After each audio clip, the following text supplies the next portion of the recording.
नमस्कार, जय सिया राम।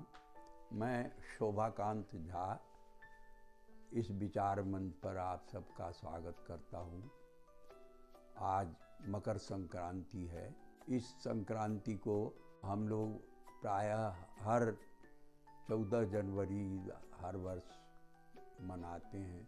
इस मनाने की प्रक्रिया सब वैसे हमारे भारतवर्ष में विभिन्न प्रांतों में कुछ अलग अलग है। कहीं पर बिहू के रूप में, कहीं लोहड़ी के रूप में, कहीं संक्रांति के रूप में तरह तरह से मनाते हैं जी। तो लेकिन ये जो संक्रांति है वो 14 जनवरी को ही जो है मनाते हैं लोग।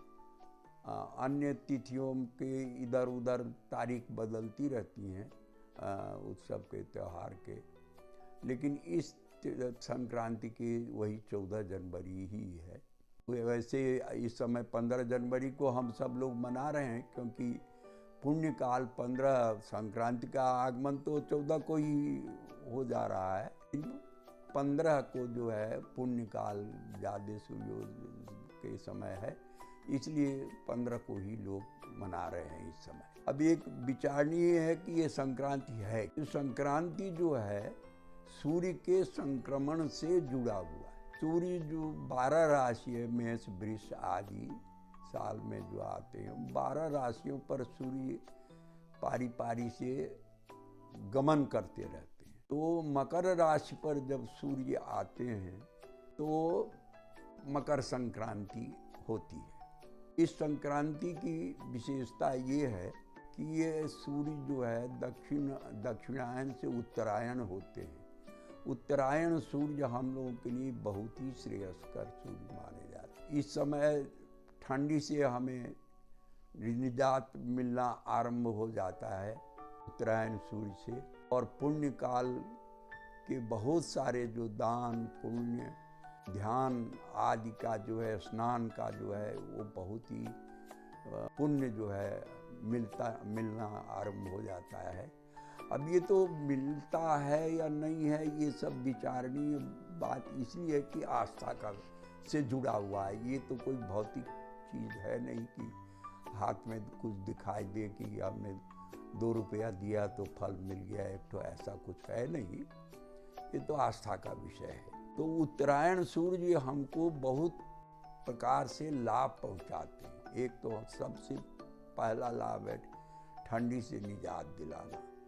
दूसरा लाभ है रोग प्रतिरोधक क्षमता उत्पन्न करता है यह सूर्य। तरह तरह के शारीरिक मानसिक जो विकार हैं उससे हमें छुटकारा दिलाता है ये उत्तरायण सूर्य।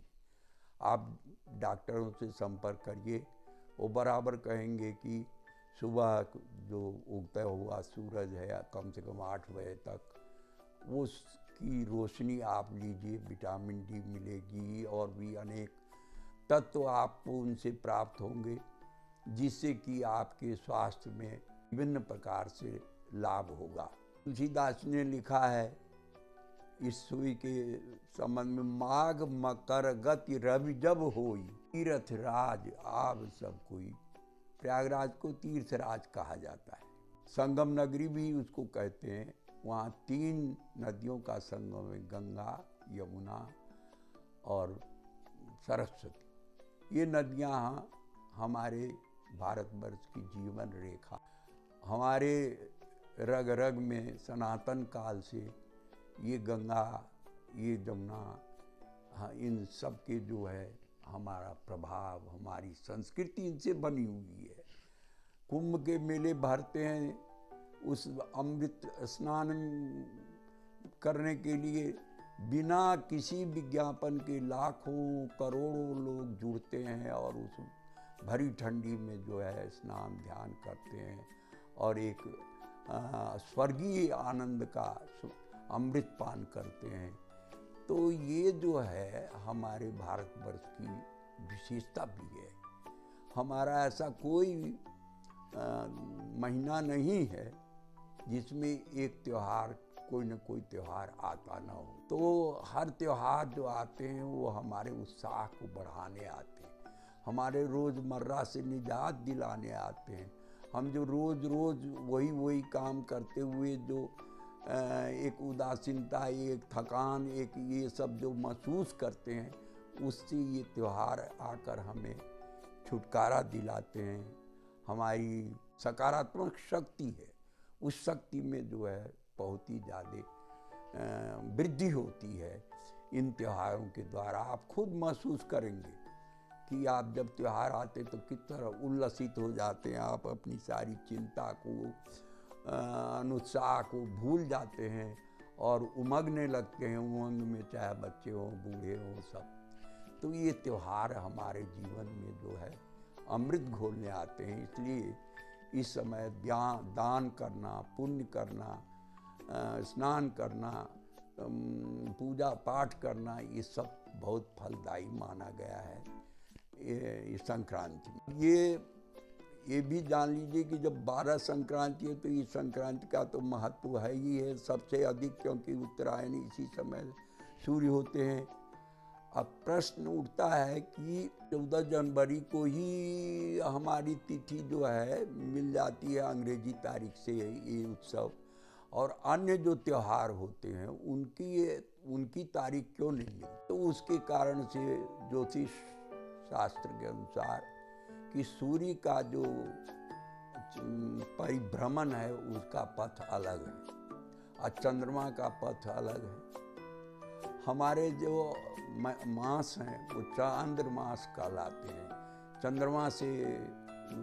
चंद्रमा की गति से वो सब निर्धारित होते हैं त्यौहार। लेकिन ये जो संक्रांति है, कोई भी संक्रांति 12, वो सब सूर्य की गति से निर्धारित होते हैं। इसलिए सूर्य की गति में हजारों साल के बाद जो है परिवर्तन हो पाता है। इसलिए ये तिथियाँ बदलती नहीं है। हजारों साल के बाद कोई एक आध बदल सकती है, लेकिन चंद्रमा के हमेशा वर्ष भर में जो है वो गति बदलती रहती है, जिसके कारण से जो है हमारे त्यौहार विभिन्न तारीख में हुआ करते हैं। एक चीज़ और इस विकासवाद के युग में विचारणीय है कि प्रकृति के साथ जो है हमारा जो संबंध रहा है बड़ा ही आत्मीय संबंध रहा है। हम उसको, प्रकृति को माता के रूप में स्वीकारते हैं, पूजते हैं, आदर करते हैं। तरह तरह से जो है हम उसी भाव का प्रदर्शन करते हैं। पाश्चात्य में जैसा कि एक दार्शनिक ने दर्शन दिया कि ओवरकम द नेचर, हमारे यहाँ ये बात नहीं है। नेचर के ओवरकम करने की बात कभी नहीं सोचते, उन पर विजय प्राप्त करने की बात कभी नहीं सोचते। हम तो उनका आदर करते हैं। हमारी वो माँ है, हमारी वरदायिनी शक्ति है, हमारी जीवनी शक्ति है। उसको हम जीतने की, विजय प्राप्त करने की ये जो है दुष्चक्र नहीं रचते। और अगर ऐसा जो देश या जो समय ऐसा जो दुष्चक्र रचता है तो उसको फल भोगना पड़ता है। प्रकृति को विकृत करने वाले को उसका अंजाम उठाना पड़ता है, फल भोगना पड़ता है। आप उदाहरण के लिए देख सकते हैं कि अभी जैसे सुन रहे हैं कि जोशीमठ के जो मकान हैं उस सब में दरारें आ रही हैं, अर्थात वो वहाँ के पहाड़, धरती धसक रही है। अब ये सब का कारण हो सकता है लोगों ने ही बताया है कि इसमें हम प्रकृति के साथ बहुत छेड़छाड़ करते हैं। कभी उसको विकास के नाम पर उस धारा को बांधते हैं, कभी उसके पहाड़ को तोड़ते हैं, कभी कुछ करते हैं। तो इस सब की प्रतिक्रिया जो है प्रकृति अपने इस विक्रिया के रूप में दिखाती है। तो प्रकृति के साथ हमारा संबंध बड़ा ही आत्मीय है, वरदायिनी शक्ति है, माँ के संबंध। पृथ्वी को हम माता कहते हैं, हमारी भाषा मातृभाषा है। तो ये मातृभाव का जो है हमारे हम पुजारी हैं पहले। इसलिए कहा गया यत्र नार्यस्तु पूज्यन्ते रमन्ते तत्र देवता। जहाँ नारी की पूजा होती है, जहाँ पृथ्वी की पूजा होती है, वहाँ देवता रमन करते हैं, अर्थात अच्छे शुभ गुण वहाँ मौजूद रहते हैं। तो हम प्रकृति को इस रूप में देखते हैं। आप देखेंगे कि भगवान राम जब रावण के अत्याचार से मुक्ति दिलाने के लिए लंका की ओर बढ़ रहे थे, समुद्र किनारे पहुंच गए थे, तब उसी बीच में अगस्त ऋषि, जो दक्षिण दिशा में ही रहते हैं, वो वहाँ पहुँचे और भगवान राम से एकांत में कहा कि हे राम, मैं आपको ये आदित्य हृदय स्तोत्र देता हूँ, जो वाल्मीकि रामायण में है, 32 श्लोकों का। आप उसका पाठ कीजिए और भगवान सूर्य की पूजा कीजिए, क्योंकि ये सर्वदेवात्मक सूर्य है, प्रत्यक्ष देवता है। हम सब देखते हैं, रोज हम सुबह भगवान सूर्य भगवान को नमस्कार करते हैं। नमस्कार प्रिय सूर्य, सूर्य को नमस्कार प्रिय है। तो और ये इससे बढ़कर प्रत्यक्ष देवता कौन हो सकता है कि हम रोज उनका दर्शन करते हैं और उनके प्रभाव से प्रभावित होते हैं, हमारे वो साथ रहते हैं। तो भगवान राम ने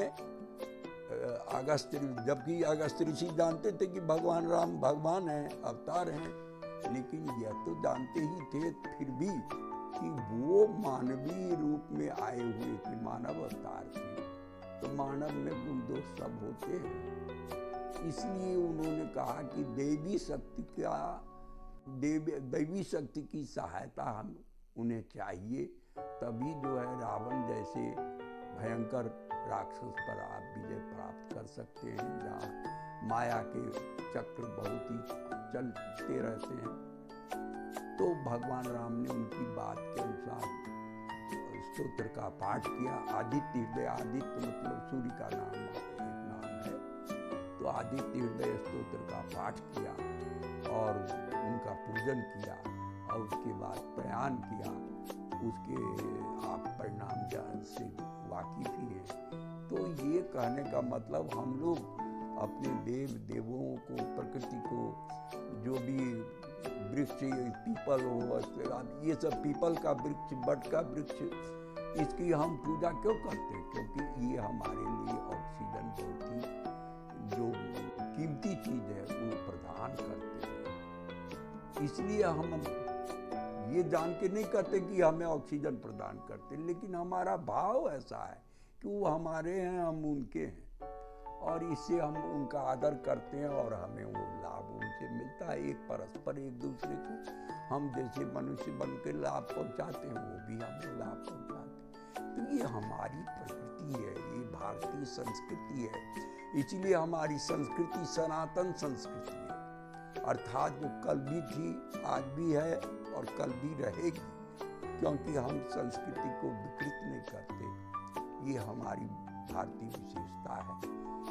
तो संक्रांति को आप भी सब बढ़िया से मनाएं, भगवान सूर्य की पूजा करें, भगवान सूर्य आपको मंगल की वर्षा करें, और यही कामना के साथ फिर हम लोग मिलेंगे आगे। अपनी प्रतिक्रिया, जो विचार हो आप दें तो वह अच्छा लगेगा, और फिर से दूसरे विचार को लेकर हम आपसे मुखातिब होंगे। धन्यवाद। जय श्री राम।